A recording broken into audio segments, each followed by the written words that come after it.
श्री सत्यनारायण भगवान की जय। सत्यनारायण भगवान का व्रत हर पूर्णमासी के दिन किया जाता है। व्रत में एक ही बार भोजन किया जाता है। पूजा विधि। व्रत करने वाला पूर्णिमा के दिन सायंकाल को स्नान आदि से निवृत्त होकर पूजा स्थान में आसन पर बैठकर श्रद्धा पूर्वक श्री गणेश, गौरी, वरुण, विष्णु आदि सब देवताओं का ध्यान करके पूजन करे और संकल्प करे, मैं सत्यनारायण स्वामी का पूजन तथा कथा श्रवण सदैव करूंगा। पुष्प हाथ में लेकर नारायण का ध्यान करे। यज्ञोपवीत पुष्प, धूप, नैवेद्य आदि से युक्त होकर स्तुति करे। हे भगवान, मैंने श्रद्धा पूर्वक फल, जल आदि सब सामग्री आपको अर्पण की है, इसे स्वीकार कीजिए। मेरा आपको बारंबार नमस्कार है। इसके बाद सत्यनारायण जी की कथा पढ़े अथवा श्रवण करे। श्री सत्यनारायण व्रत कथा। पहला अध्याय। एक समय नैमिषारण्य तीर्थ में शौनकादि 88,000 ऋषियों ने श्री सुत जी से पूछा, हे प्रभु, इस कलयुग में वेद विद्या रहित मनुष्यों को प्रभु भक्ति किस प्रकार मिलेगी तथा उनका उद्धार कैसे होगा? हे मुनिश्रेष्ठ, कोई ऐसा तप कहिए जिससे थोड़े समय में पुण्य प्राप्त होवे तथा मन वांछित फल मिले। ऐसी कथा सुनने की हमारी इच्छा है। सर्वशास्त्र ज्ञाता श्री सुत जी बोले, हे वैष्णवों में पूज्य, आप सबने प्राणियों के हित की बात पूछी है। अब मैं उस श्रेष्ठ व्रत को आप लोगों से कहूंगा, जिस व्रत को नारद जी ने लक्ष्मी नारायण भगवान से पूछा था और लक्ष्मीपति ने मुनिश्रेष्ठ नारद जी से कहा था। तो ध्यान से सुनो। एक समय योगी राज नारद जी दूसरों के हित की इच्छा से अनेक लोकों में घूमते हुए मृत्युलोक में आ पहुंचे। यहाँ अनेक योनियों में जन्मे हुए प्रायः सभी मनुष्यों को अपने कर्मों के अनुसार अनेकों दुखों से पीड़ित देखकर सोचा, किस यत्न के करने से निश्चय ही प्राणियों के दुखों का नाश हो सकेगा। ऐसा मन में सोचकर विष्णु लोक को गए। वहां श्वेत वर्ण और 4 भुजाओं वाले देवों के ईश नारायण को देखकर, जिनके हाथों में शंख, चक्र, गदा और पद्म थे तथा वरमाला पहने हुए थे, स्तुति करने लगे। हे भगवान, आप अत्यंत शक्ति से संपन्न है। मन तथा वाणी भी आपको नहीं पा सकती। आपका आदि मध्य अंत भी नहीं है। आप निर्गुण स्वरूप सृष्टि के आदिभूत व भक्तों के दुखों को नष्ट करने वाले हो। आपको मेरा नमस्कार है। नारद जी से इस प्रकार की स्तुति सुनकर विष्णु भगवान बोले, हे मुनिश्रेष्ठ, आपके मन में क्या है? आपका किस काम के लिए आगमन हुआ है? निसंकोच कहें। तब नारद मुनि बोले, मृत्युलोक में सब मनुष्य जो अनेक योनियों में पैदा हुए हैं, अपने अपने कर्मों के द्वारा अनेक प्रकार के दुखों से दुखी हो रहे हैं। हे नाथ, यदि आप मुझ पर दया रखते हो तो बतलाइए कि उन मनुष्यों के सब दुख थोड़े से प्रयत्न से कैसे दूर हो सकते हैं। श्री विष्णु भगवान जी बोले, हे नारद, मनुष्यों की भलाई के लिए तुमने बहुत अच्छी बात पूछी है। जिस काम के करने से मनुष्य मोह से छूट जाता है, वह मैं कहता हूँ, सुनो। बहुत पुण्य देने वाला स्वर्ग तथा मृत्युलोक दोनों में दुर्लभ एक उत्तम व्रत है। आज मैं प्रेम वश होकर तुमसे कहता हूँ, श्री सत्यनारायण भगवान का यह व्रत अच्छी तरह विधि पूर्वक करके मनुष्य धरती पर आयु पर्यंत सुख भोग कर मरने पर मोक्ष को प्राप्त होता है। श्री भगवान के वचन सुनकर नारद मुनि बोले, हे भगवान, उस व्रत का फल क्या है? क्या विधान है और किसने यह व्रत किया है और किस दिन यह व्रत करना चाहिए? विस्तार से कहिए। विष्णु भगवान बोले, हे नारद, दुख, शोक आदि को दूर करने वाला, धन धान्य को बढ़ाने वाला, सौभाग्य तथा संतान को देने वाला यह व्रत सब स्थानों पर विजय करने वाला है। भक्ति और श्रद्धा के साथ किसी भी दिन मनुष्य श्री सत्यनारायण की प्रातः काल में के समय ब्राह्मणों और बंधुओं के साथ धर्मपरायण होकर पूजा करे। भक्ति भाव से नैवेद्य केले का फल, शहद, घी, दूध और गेहूं का आटा सवाया लेवे। गेहूं के अभाव में साठी का चूर्ण भी ले सकते हैं और सब पदार्थों को भगवान के अर्पण कर देवे तथा बंधुओं सहित ब्राह्मणों को भोजन करावे। पश्चात स्वयं भोजन करे। रात्रि में नृत्य, गीत आदि का आयोजन कर सत्यनारायण भगवान का स्मरण करते हुए समय व्यतीत करे। इस तरह व्रत करने पर मनुष्यों की इच्छा निश्चय पूरी होती है। विशेष रूप से कली काल में भूमि पर यही मोक्ष का सरल उपाय है। बोलिए सत्यनारायण भगवान की जय। माता लक्ष्मी की जय। दूसरा अध्याय। सुत जी बोले, हे ऋषियों, जिसने पहले समय में इस व्रत को किया है उसका इतिहास कहता हूँ, ध्यान से सुनो। सुंदर काशीपुरी नगरी में एक अत्यंत निर्धन ब्राह्मण रहता था। वह भूख और प्यास से बेचैन हुआ नित्य पृथ्वी पर घूमता था। ब्राह्मणों से प्रेम करने वाले भगवान ने ब्राह्मण को दुखी देखकर बूढ़े ब्राह्मण का रूप धर उसके पास जा आदर के साथ पूछा, हे विप्र, तुम नित्य दुखी हुए पृथ्वी पर क्यों घूमते हो? हे ब्राह्मण, यह सब मुझसे कहो, मैं सुनना चाहता हूँ। ब्राह्मण बोला, मैं निर्धन ब्राह्मण हूँ, भिक्षा के लिए पृथ्वी पर फिरता हूँ। हे भगवान, यदि आप इससे छुटकारा पाने का कोई उपाय जानते हो तो कृपा कर मुझे बताएं। वृद्ध ब्राह्मण बोला, हे विप्र, सत्यनारायण भगवान मनवांछित फल देने वाले हैं, इसलिए तुम उनका पूजन करो, जिसके करने से मनुष्य सब दुखों से मुक्त हो जाता है। ब्राह्मण को व्रत का सारा विधान बतलाकर बूढ़े ब्राह्मण का रूप धारण करने वाले सत्यनारायण भगवान अंतर ध्यान हो गए। जिस व्रत को वृद्ध ब्राह्मण ने बतलाया है, मैं उसको करूंगा। यह निश्चय करने पर उसे रात में नींद भी नहीं आई। वह सवेरे उठ सत्यनारायण के व्रत का निश्चय कर भिक्षा के लिए चला। उस दिन उसको भिक्षा में बहुत धन मिला, जिससे बंधु बांधवों के साथ उसने सत्यनारायण भगवान का व्रत किया। इसके करने से वह ब्राह्मण सब दुखों से छूटकर अनेक प्रकार की संपत्तियों से युक्त हुआ। उस समय से वह ब्राह्मण हर मास व्रत करने लगा। इस तरह सत्यनारायण भगवान के व्रत को जो करेगा, वह मनुष्य सब दुखों से छूट जाएगा। इस तरह नारद जी से सत्यनारायण भगवान का कहा हुआ यह व्रत मैंने तुमसे कहा। हे विप्रो, मैं अब और क्या कहूँ? ऋषि बोले, हे मुनीश्वर, संसार में इस ब्राह्मण से सुनकर किस किस ने इस व्रत को किया, हम वह सब सुनना चाहते हैं। इसके लिए हमारे मन में जिज्ञासा है। सूत जी बोले, हे मुनियों, जिसने इस व्रत को किया है वह सब सुनो। एक समय वह ब्राह्मण धन और ऐश्वर्य के अनुसार बंधु बांधवों के साथ व्रत करने को तैयार हुआ। उसी समय एक लकड़ी बेचने वाला बूढ़ा आदमी आया और बाहर लकड़ियों को रखकर ब्राह्मण के मकान में गया। प्यास से दुखी लक्कड़हारा उनको व्रत करते देखकर ब्राह्मण को नमस्कार कर कहने लगा, आप यह क्या कर रहे हैं और इसके करने से क्या फल मिलता है? कृपा करके मुझको बताइए। ब्राह्मण ने कहा, सब मनोकामनाओं को पूरा करने वाला यह सत्यनारायण भगवान का व्रत है। इसकी ही कृपा से मेरे यहाँ धन धान्य की आदि की वृद्धि हुई है। ब्राह्मण से इस व्रत के बारे में जानकर लक्कड़हारा बहुत प्रसन्न हुआ। चरणामृत ले और प्रसाद खाने के बाद अपने घर को गया। अगले दिन लक्कड़हारे ने अपने मन में इस प्रकार का संकल्प किया कि आज ग्राम में लकड़ी बेचने से जो धन मिलेगा, उसी से सत्यनारायण देव का उत्तम व्रत करूंगा। यह मन में विचार कर वह बूढ़ा आदमी लकड़ियां अपने सर पर रखकर जिस नगर में धनवान लोग रहते थे, ऐसे सुंदर नगर में गया। उस दिन वहां पर उसे उन लकड़ियों का दाम पहले दिनों से चौगुना मिला। तब वह बूढ़ा लक्कड़हारा दाम ले और अति प्रसन्न होकर पके केले, शक्कर, घी, दूध, दही और गेहूं का चूर्ण इत्यादि सत्यनारायण भगवान के व्रत की कुल सामग्रियों को लेकर अपने घर गया। फिर उसने अपने भाइयों को बुलाकर विधि के साथ भगवान का पूजन और व्रत किया। उस व्रत के प्रभाव से वह बूढ़ा लक्कड़हारा धन पुत्र आदि से युक्त हुआ और संसार के समस्त सुख भोग कर वैकुंठ को चला गया। बोलिए सत्यनारायण भगवान की जय, माता लक्ष्मी की जय। तीसरा अध्याय। सुत जी बोले, हे श्रेष्ठ मुनियों, अब आगे की कथा कहता हूँ, सुनो। पहले समय में उल्का मुख नाम का एक बुद्धिमान राजा रहता था। वह सत्यवक्ता और जितेंद्रिय था। प्रतिदिन देव स्थानों पर जाता तथा गरीबों को धन देकर उनके कष्ट दूर करता था।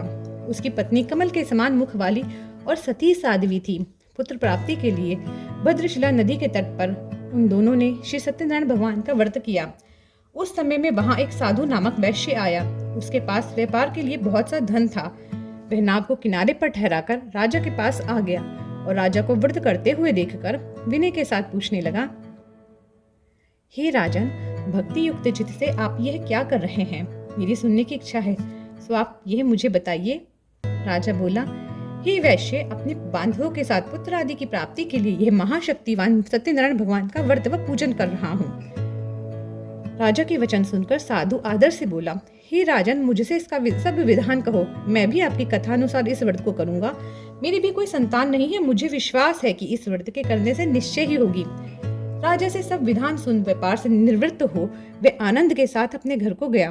साधु ने अपनी स्त्री को संतान देने वाले इस व्रत को सुनाया और प्रण किया कि जब मेरे संतान होगी तब मैं इस व्रत को करूंगा। साधु ने ऐसे वचन अपनी स्त्री लीलावती से कहे। एक दिन उसकी स्त्री लीलावती पति के साथ आनंदित हो सांसारिक धर्म में प्रवृत्त होकर सत्यनारायण भगवान की कृपा से गर्भवती हो गई तथा 10वें महीने में उसके एक सुंदर कन्या का जन्म हुआ। दिनों दिन वह इस तरह बढ़ने लगी जैसे शुक्ल पक्ष का चंद्रमा बढ़ता है। कन्या का नाम कलावती रखा गया। तब लीलावती ने मीठे शब्दों में अपने पति से कहा कि जो आपने संकल्प किया था कि भगवान का व्रत करूंगा, अब आप उसे करिए। साधु बोला, हे प्रिय, इसके विवाह पर करूंगा। इस प्रकार अपनी पत्नी को आश्वासन दे वह नगर को गया। कलावती पितृगृह में वृद्धि को प्राप्त हो गई। साधु ने जब नगर में सखियों के साथ अपनी पुत्री को देखा तो तुरंत दूत बुलाकर कहा कि पुत्री के वास्ते कोई सुयोग्य वर देख कर लाओ। साधु की आज्ञा पाकर दूत कंचन नगर पहुंचा और वहां पर बड़ी खोज कर देखभाल कर लड़की के लिए सुयोग्य वणिक पुत्र को ले आया। उस सुयोग्य लड़के को देखकर साधु ने अपने बंधु बांधवों सहित प्रसन्नचित हो अपनी पुत्री का विवाह उसके साथ कर दिया, किंतु दुर्भाग्य से विवाह के समय भी उस व्रत को करना भूल गया। तब श्री सत्यनारायण भगवान क्रोधित हो गए और साधु को श्राप दिया कि तुम्हें दारुण दुख प्राप्त होगा। अपने कार्य में कुशल साधु वैश्य अपने जमाता सहित समुद्र के समीप स्थित रतनपुर नगर में गया और वहां दोनों ससुर जमाई चंद्रकेतु राजा के उस नगर में व्यापार करने लगे। एक दिन भगवान सत्यनारायण की माया से प्रेरित कोई चोर राजा का धन चुराकर भागा जा रहा था, किंतु राजा के दूतों को आता देखकर चोर ने घबराकर भागते हुए राजा के धन को वहीं चुपचाप रख दिया जहां वे ससुर जमाई ठहरे हुए थे। जब दूतों ने उस साधु वैश्य के पास राजा के धन को रखा देखा तो वे दोनों को बांधकर ले गए और राजा के समीप जाकर बोले, हे राजन, ये दो चोर हम पकड़कर लाए हैं, देखकर आज्ञा दीजिए। तब राजा की आज्ञा से उनको कठोर कारावास में डाल दिया और उनका सब धन छीन लिया। सत्यनारायण भगवान के श्राप के कारण साधु वैश्य की पत्नी व पुत्री भी घर पर बहुत दुखी हुई। उनके घर पर जो धन रखा था चोर चुरा कर ले गए।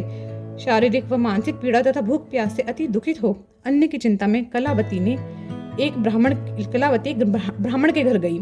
वहां उसने सत्यनारायण भगवान का व्रत होते देखा, फिर कथा सुनी तथा प्रसाद ग्रहण कर रात को घर आई। माता ने कलावती से कहा, हे पुत्री, अब तक कहाँ रही व तेरे मन में क्या है? कलावती बोली, हे माता, मैंने एक ब्राह्मण के घर श्री सत्यनारायण भगवान का व्रत होते देखा है। कन्या के वचन सुनकर लीलावती भगवान की पूजन की तैयारी करने लगी। लीलावती ने परिवार और बंधुओं सहित श्री सत्यनारायण भगवान का पूजन किया और वर मांगा कि मेरे पति और दामाद शीघ्र घर आ जाएं। साथ ही प्रार्थना की कि हम सबका अपराध क्षमा करो। सत्यनारायण भगवान इस व्रत से संतुष्ट हो गए और राजा चंद्रकेतु को स्वप्न में दर्शन देकर कहा, हे राजन, जिन दोनों वैश्यों को तुमने बंदी बना रखा है वे निर्दोष हैं, उन्हें प्रातः ही छोड़ दो और उनका सब धन जो तुमने ग्रहण किया है लौटा दो, नहीं तो मैं तेरा धन, राज्य, पुत्र आदि सब नष्ट कर दूंगा।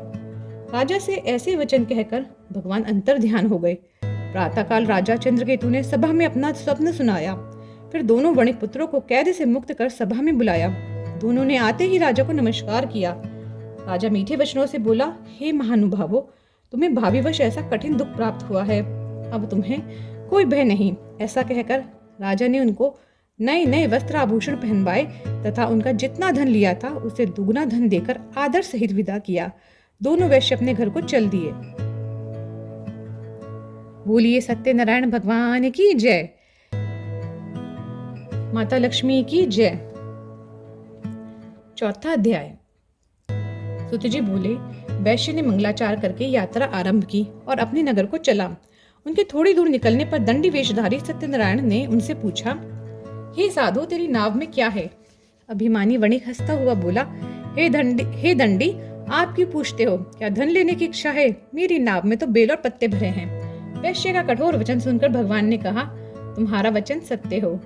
दंडी ऐसा कहकर वहां से दूर चले गए और कुछ दूर जाकर समुद्र के किनारे बैठ गए। दंडी के जाने पर वैश्य ने नित्य क्रिया करने के बाद नाव को ऊंची उठी देखकर अचंभा किया और नाव में बेल पत्ते आदि देखकर मूर्छित हो जमीन पर गिर पड़ा। फिर मूर्छा खुलने पर अत्यंत शोक प्रकट करने लगा। तब उसका दामाद बोला कि अब शोक ना करे, यह दंडी का श्राप है, अतः उनकी शरण में चलना चाहिए, तभी हमारी मनोकामना पूरी होगी।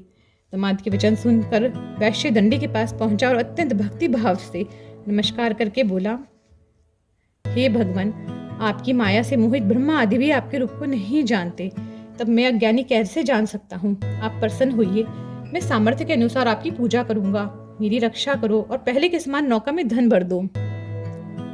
उसके भक्ति युक्त वचन सुनकर भगवान प्रसन्न हो उसकी इच्छा अनुसार वर देकर अंतर ध्यान हो गए।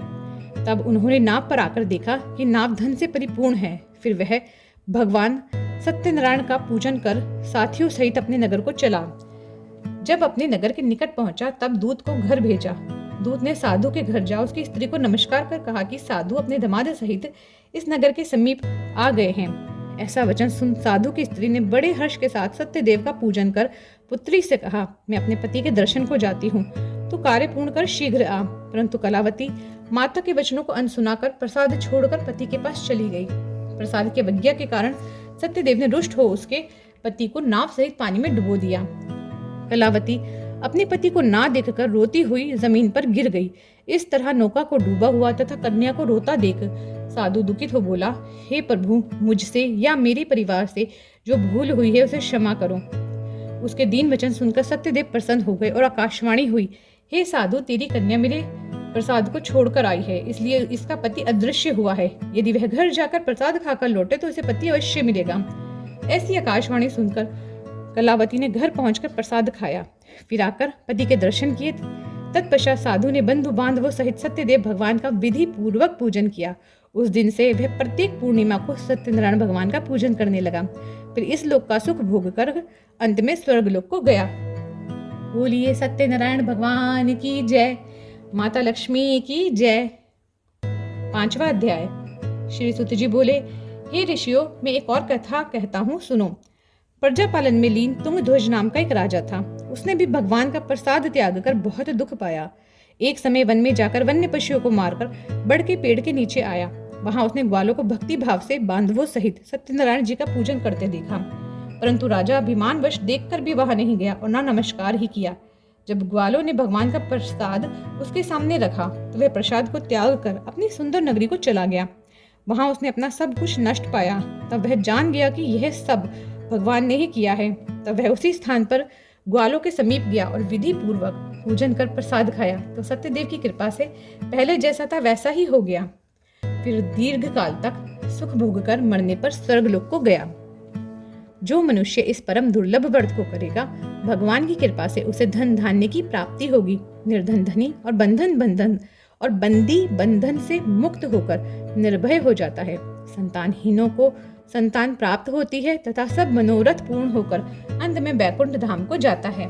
जिन्होंने पहले इस व्रत को किया, अब उनके अगले जन्म की कथा कहता हूँ, सुनो। वृद्ध शतानंद ब्राह्मण ने सुदामा का जन्म लेकर मोक्ष को पाया।